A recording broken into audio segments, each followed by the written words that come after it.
Welcome back to the Word on Fire show. I'm your host, Jared Zimmer, and as always, we have with us the one and only Bishop Robert Barron. Bishop, how are things out on the West Coast?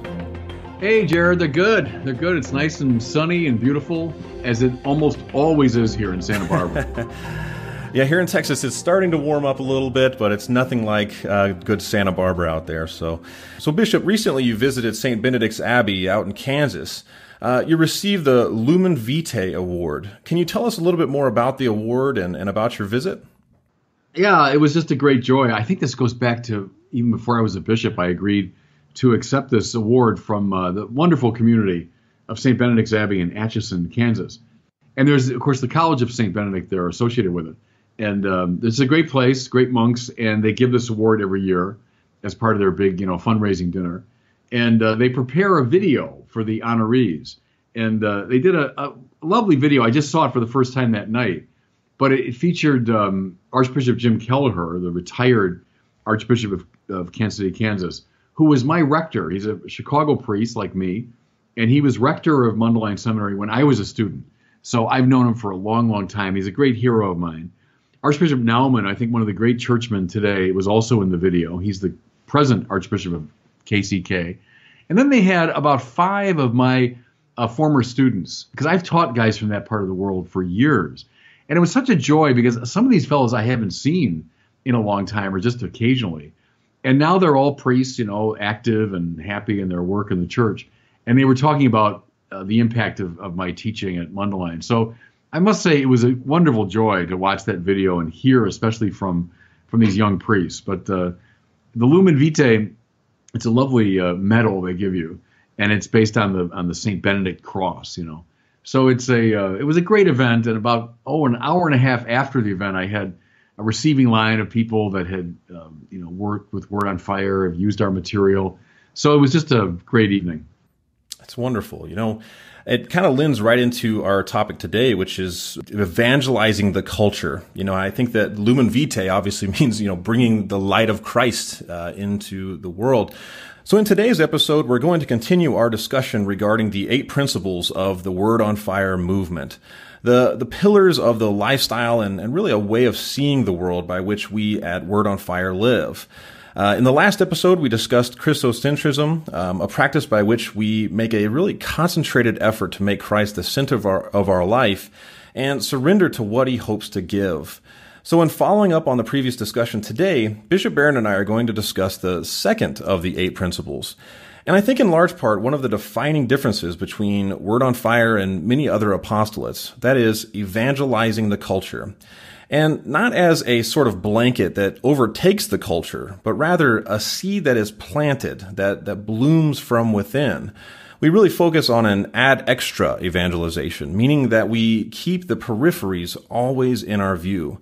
We understand that the arts and culture are a powerful means by which not only to engage many who wouldn't enter a church, but also a vibrant way to spread the gospel.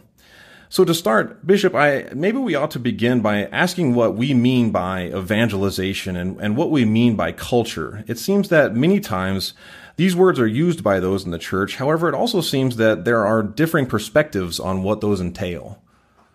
Yeah, they're both big terms, Jared. You're right. And I suppose people can see them in different ways. Evangelization, go back to the Greek, right? Evangelion, it means good news. So to evangelize is to declare the good news. Now, what good news?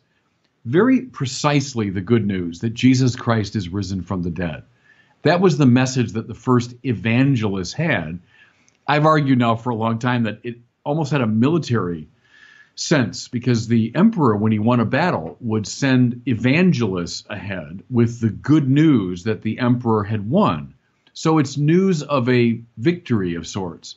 So the first Christians saw that in raising Jesus from the dead, God had won a great victory over the powers of the world.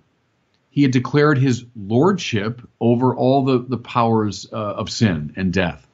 So that's the basic message that the church has had up and down the ages to the present day. Another way to sum it up, again, think of the political military thing now, that Jesus Christ is Lord. That's evangelization. Because at the time, people would say, Kaiser Kyrios. They'd say, Caesar's the Lord. Caesar's the victor. Caesar's the emperor. Well, the first Christians said, no, not Caesar, but Jesus Kyrios. Jesus is Lord. He's the one who's won the victory.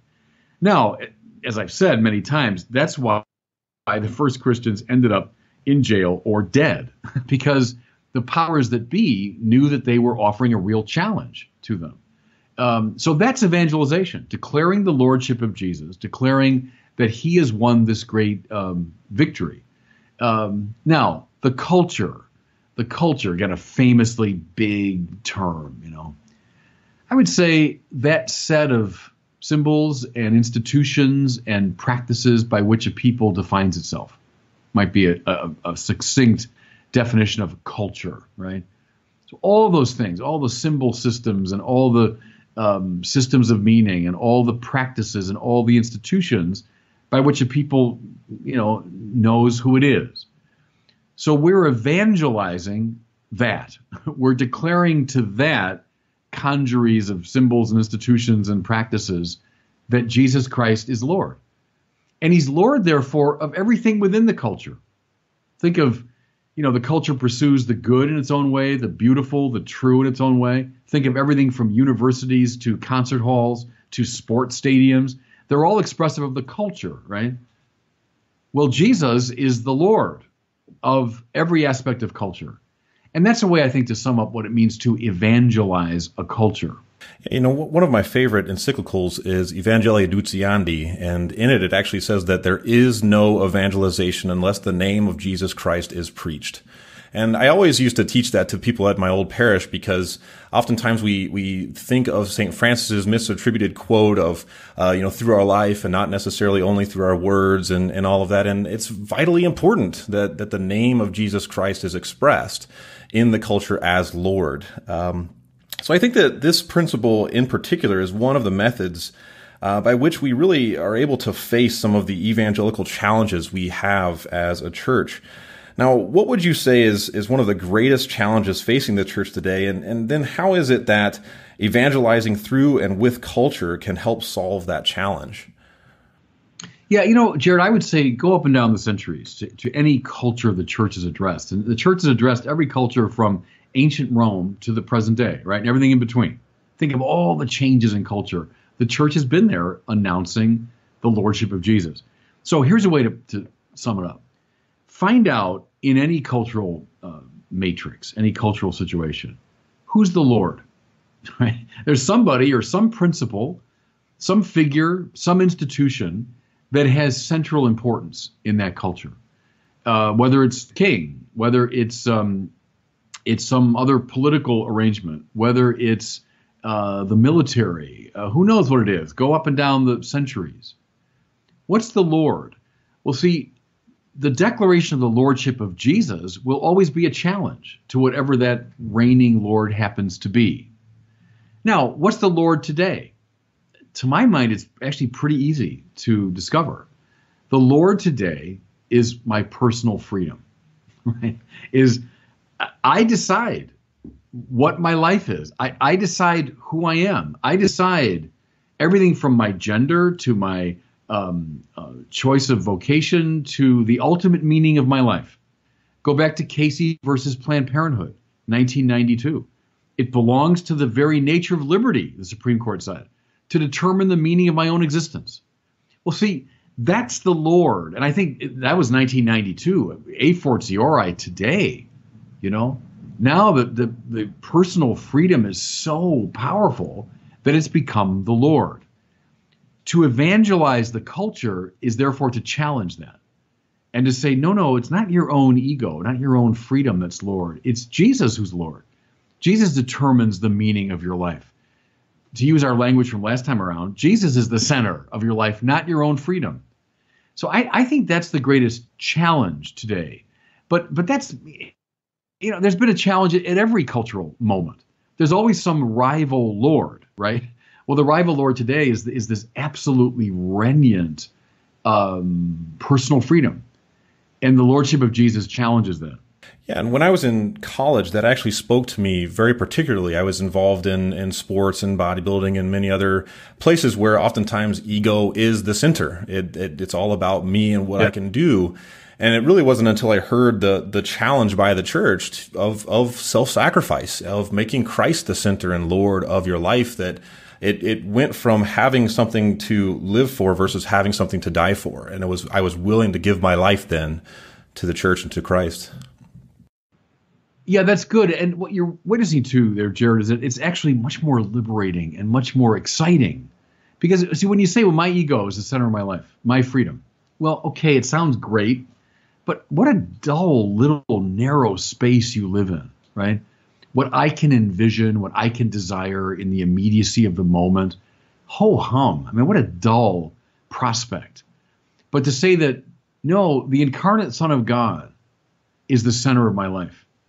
God's purposes are now my purposes.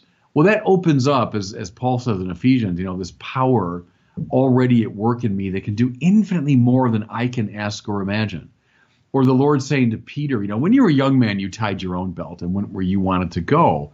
Okay, fine. That's what young people do. But don't get stuck there, because then the Lord says, but when you're a presbyteros, he calls it in the Greek there, where you're an old man, someone else will tie you up and take you where you don't want to go. Well, that's the Holy Spirit. So don't read that as something terrible. That's liberating. That's wonderful. Somebody else, some greater power will tie you up and take you maybe where you never imagined you'd go. Great. Now you're living. See, now you're living. And so that's evangelization, if you want, on the ground, where it really hits home. When you get beyond that little narrow space of your own ego and you're opened up now into the great space. That's what happens when Jesus becomes Lord. Yeah, and you've spoken a lot about unveiling the seeds of the word in art and culture. So, as we call Christ the divine logos or word, how is it that we can see Christ in our surroundings? Yeah, good. It's a great old idea. The Greek fathers, so ancient Christian figures, to refer to the logoi spermatikoi, just means the seeds of the word. The semina verbi, the Latin fathers call them. Seeds of the word. What they mean is, look, if Jesus Christ is the Logos, right? He's the Logos. Well, then whenever you see a Logos, whether it's in science or history or art or literature or sports or whatever it is, you see something good and true and beautiful, that's a seed of the word. That's an echo, change the metaphor now. It's a spark from the fire, change the metaphor again. But it's a hint of Jesus. And so we don't have to stand completely athwart the culture. See, now we're doing the positive side. So the negative side is you got to supplant whatever is claiming lordship, right? But the positive side is huge. That means start anywhere you want. Look around. What do you see that's good and true and beautiful in the culture? Start there. Start there. And it'll lead people ultimately to the Logos, that which is unconditionally true and good and beautiful. So that's the double move you got to make when you evangelize the culture. There is a critical moment. And see, I would say when I was coming of age, Jared, back in the 70s and stuff, we were so strong on the positive side that we didn't engage in a culture critique. And the danger was there, the church gets absorbed by the culture. Right? But then there's the other danger is the church becomes so hypercritical of the culture that it misses all these opportunities. So it's a deft little game you got to play when you're evangelizing. It's both a no and a yes, right? It's a no to rival lordship. It's a yes to the seeds of the word, and that's what the best evangelists, from Gregory of Nyssa to Fulton Sheen, knew how to do. See, I mean, look at someone like Sheen under this rubric. Does Sheen say no to a lot of things in the culture? Absolutely. Listen to him with that. And does Sheen say yes to all kinds of things in the culture? Absolutely. Watch him deftly make those moves. That's what a good evangelist does. Yeah, and one thing I tend to challenge young men on is to have them read the ancient Greeks and Romans. So Marcus Aurelius, Cicero, Aristotle. For me, it was a major moment of realizing human dignity and responsibility and all of that, which led me right then into understanding even deeper who Jesus was. Right. No, good. That's Thomas Aquinas, right? Who takes in the virtue tradition of the ancients, and then he draws it into the higher synthesis of Christianity. But he doesn't eschew it for a minute. He loves the virtue ethics of an Aristotle, let's say, or Cicero.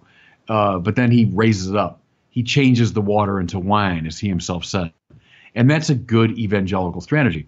Thomas, again, a fine example of this, says no to all kinds of things, right, in the philosophical culture of his time. And he says yes to lots of things in that same culture. That's the trick. That's the deft little dance you got to do. Yeah, because one concern that many have in regard to the culture is sort of a fear of it. They're afraid to engage too much with the culture because they're afraid that perhaps the secular nature of it will rub off on them and they'll lose their focus or lose their morality. So what advice would you have for someone who really wants to engage the culture but wants to be very careful with where their faith and morals stay strong? Yeah. Keep your eyes open for the good, the true, and the beautiful, and keep your eyes open for false claims to lordship. And if you see both those things clearly, you'll be okay. Stay with that for a minute, because some people, I think, can be too squeamish about it. If I'm looking at, let's say, a movie or it's a TV show or something, and there's some, let's say, R-rated things going on in the show. Well, okay, I understand if you're a young person or something, you can't quite handle that. Yes, I stay away from it. But I don't think we can afford to be quite that squeamish about the culture. Of course, you look at everything with a properly critical eye, but I think we've got to be able to engage the culture. A good example for me, I'm a big fan of the Coen brothers movies. And, I'm not going to sit down with a 16-year-old, innocent person and say, oh, no, go watch all the Coen brothers movies. It might be a little much. But I think if you've got a certain level of maturity, you can and should watch those movies to learn a lot about where the contemporary culture is, learn a lot about the gospel, opportunities for proclamation, So it's a delicate balance. I'll give you an example now. This just happened to me. I got a letter from a guy who had been outside the church, and he was just witnessing to me how watching my videos and all that had led him slowly but surely to the church, and he just was received last Easter. Beautiful. Well, what started it? He said he saw one of my videos on the show Vikings, on the History Channel. And I made the observation that Vikings is one of the most religious shows on TV, which it is, because it takes religion very seriously, right? Now, is Vikings, like watching the Song of Bernadette? No. I mean, there's things that we'd say are objectionable. But see, what's interesting is, here's a guy, I have, of course, no idea who this man was. But he saw that video of mine, and it led him on this path, ultimately, to joining the church.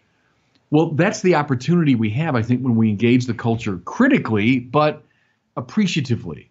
And, again, we got to have a little deft dance there, and we can't afford to be so squeamish about it that we miss these opportunities. Yeah, one thing I try to do as well is to try to press the issue when it comes to who's saying it and what they're saying. So, for example, I have a lot of young men that they know of my love of Bruce Lee, and they reach out to me, right? And the main reason I love him is because he's all about human dignity, becoming the full human person.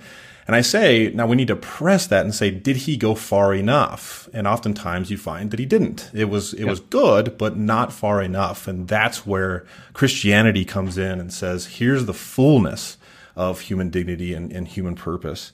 And one of the great masters of evangelizing the culture was J.R.R. Tolkien. I know a hero of both of ours. Through his writing, he was able to introduce morality and the ideals of Christianity to a very wide-ranging audience for decades, and I'm sure well into the future. In your series, Catholicism, the New Evangelization, you actually call him one of the greatest evangelists of the 20th century. That's a big title. So why was he so effective, and what can we learn from his strategy? Well, as you say, Jared, correctly, he took narrative and he took mythic writing, if you want, and he imbued it with the gospel. He evangelized the imagination, which is what he and Lewis, I think, both did very effectively. So through narrativity, they were able to express the Christian thing in a very user-friendly way. Tolkien, as you know well, reached out to Nordic culture and literature and Icelandic sagas and all sorts of things. He learned a lot about the good, the true, and the beautiful from his study of pre-Christian or extra-Christian cultures. He used narrative forms that were accessible to the culture, and he adapted that to evangelical purposes. So that shows you that flexibility.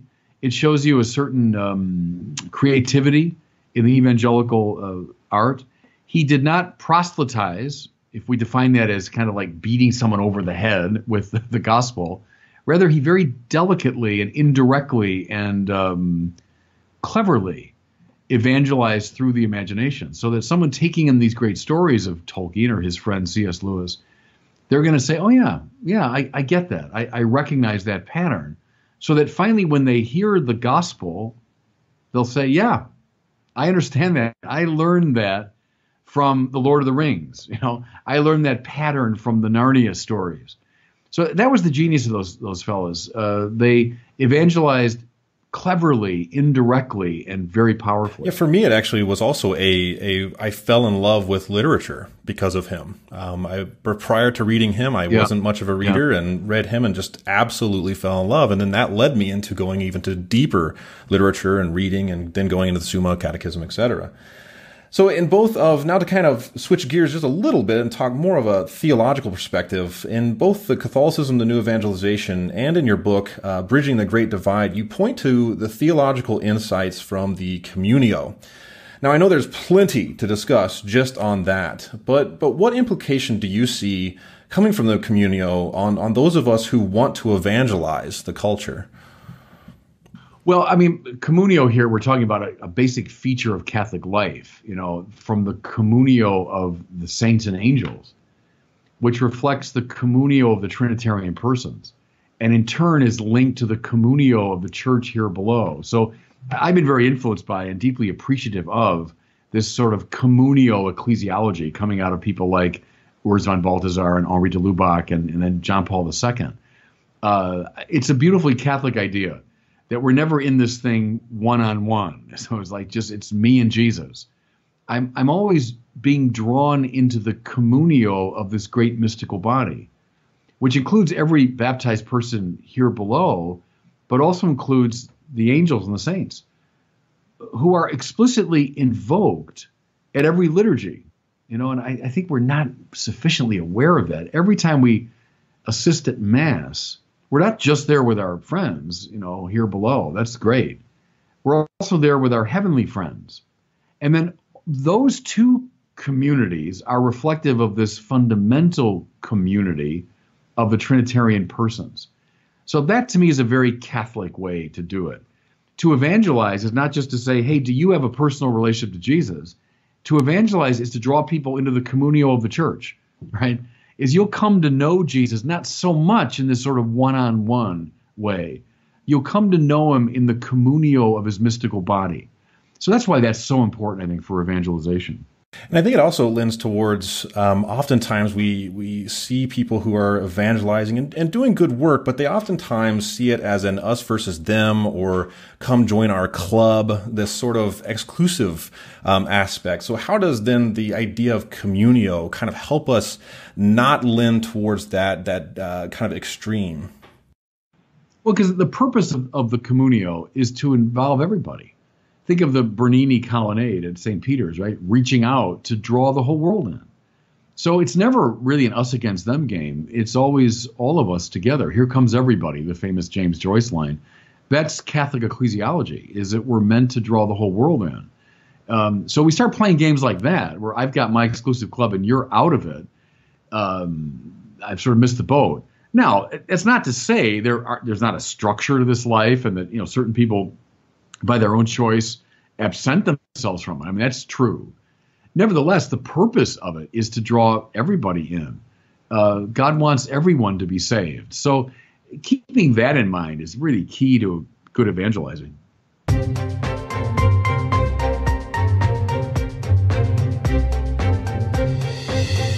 right, so now it's time for our listener question. Remember, if you have a question for Bishop Barron, go to askbishopbarron.com and record your question from any device, and perhaps you'll be featured on one of our upcoming episodes. Today's question comes from Philip from Ireland, the land of the great cultural missionaries, who asks a pertinent question in regard to evangelization.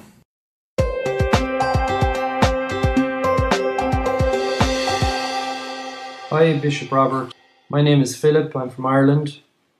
My question for you is, how do we re-evangelize our parents who have been brought up as cradle Catholics and who don't really have a personal relationship with Jesus?